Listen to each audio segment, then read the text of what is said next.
The 2024 Nissan X-Trail has a known issue with its alarm system, frequently triggering false alarms. The main culprits are the proximity antenna for keyless entry, door switches, and the body control module. This can manifest as random beeps, full alarm activation, or even immobilization. Nissan has issued a voluntary recall to address this.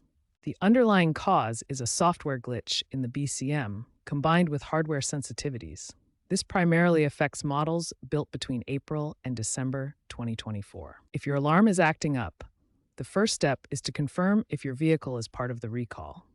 Contact your local Nissan dealership to schedule a service appointment.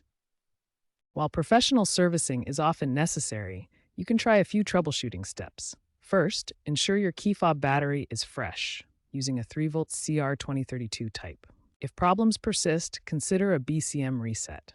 This involves disconnecting the car battery for 10 minutes. Dealership fixes include BCM reprogramming via Nissan Consult 3 software, Prox antenna replacement, and door switch calibration.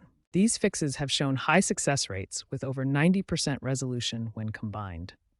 Ongoing software patches also help, and Nissan plans quarterly firmware releases. Check for error codes using an OBD2 scanner. If DIY isn't your thing, remember the dealership offers these fixes. For lasting solutions, visit your Nissan dealership and use forums and service bulletins as a reference.